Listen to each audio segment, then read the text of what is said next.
Güey, nes cróniques ocultes vamos dinos a Tetuán, pero como nun hai perres pa munchu viaxe, vamos dinos a Tetuán, sí, pero al Tetuán de Madrid, al barrio de Tetuán, vaya, porque allí en 1935 sucedió un de los más extraños secuestros de los que se recuerden en ta güey, na Villa y Corte y también en España. Marcelina San Vicente y era una muller prove, que pedía limosna para sobrevivir en el Tetuán de los años 30, un barrio también muy modesto, que tenía como epicentro los mercados hermanales.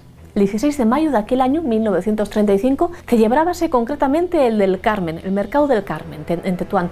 Y allí estaba Marcelina, al lado de un puestín de chacinería pidiendo para comer. Fue entonces cuando se presentó una mujer gorda, de las que no solían verse mucho en Tetuán, vestía de prieto de los pies a la tiesta, a recriminar y el ser mendiga, pero también a ofrecer una oferta que no podía rechazar. Esta y era 65 pesetes al mes, de 1935, por cuidar de un neno.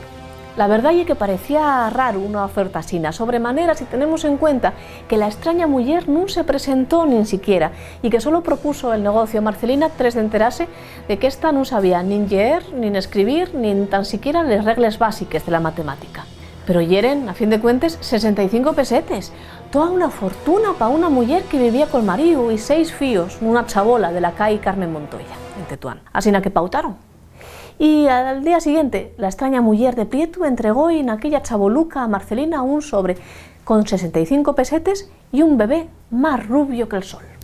Lo que no contaba aquella extraña mujer y era con que puede que Marcelina no supiera leer, pero Benito, el so home, sí. Y que esos días Benito estaba trabajando como albañil de sobres del mítico Café de Fornos.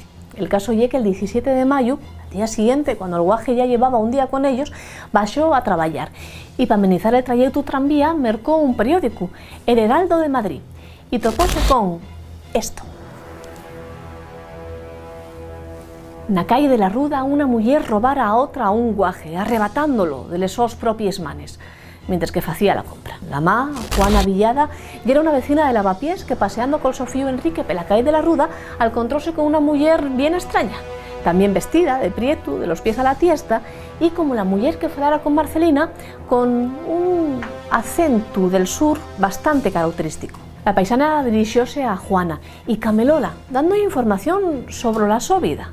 Una información bastante detallada, por cierto, que si fuera criada de no sé quién, que si otras cosas, nunha calle en llena xente. De sópitu Juana encontróse con que la muller ia arrebatar a Enrique de los brazos. Así no fue como se resolvió el caso, ¿o no? Pues como todo siempre puede complicarse de la manera, este también fue el caso. A la mujer de Prieto, y de verdad, la arrestaron enseguida, cuando se dirigía a ver al bebé a la chabola de Marcelina, y después de que Benito corriera a denunciar que allí estaba el guaje robado en su propia casa. La mujer dijo llamarse María Lague Bobadilla y tener 30 años. Vecina de Vallecas, vivía con una nena, fía suya de 8 años, por cierto, de muy mal aspecto físico. Y era muy delgada, estaba muy blanca, estaba enferma. En la España de 1935 lo primero que se iba a pensar era que, ¿y si aquella mujer robara al niño, un niño tan sano, para usar de la su sangre fresca para devolver la salud a la Sofía? No sería la primera vegada ni la segunda. Ya falamos aquí de ellas vegades sobre los crímenes de sangre que también tuvimos aquí en Asturias Navilés en 1917 y en Teberga en 1915. Pero este no era el caso.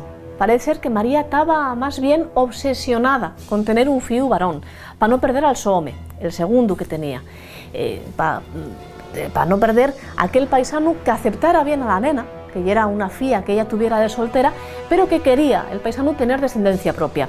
Y ella no era quien a quedar preñada. Bien, no había nada de crímenes de sangre, pero ahí podíamos estar tranquilos. Pero ya que María Lague Bobadilla, en el Madrid de los años 30, había 2. Y claro, con el historial que tenía esta, ya sabemos cuál de ellas era la que mentía. Con el tiempo acabó por descubrirse que aquella extraña mujer llamábase Gregoria y Rustarazu Bobadilla, eso sí, el Bobadilla de segundo, y que suplantara la identidad de la so media hermana, la fía de la misma madre, pero no del mismo padre. Bueno, menudo lío. Este ye, como veis, uno de los casos más extraños y difíciles de comprender que sucedieron en España, de los que cuesta sacar explicación más allá de una obvia enfermedad mental u obsesión de la protagonista y de una sucesión de factores basados en la debilidad de aquellas mujeres, de Juana y de Marcelina, aquellas mujeres probes que fueron víctimas de ella. Conocéis de algún caso asemellado, una historia de España, del mundo, de Europa? Si es así, contáimelo aquí en baixo, nos comentarios, y vémonos la semana que viene en Play Presta.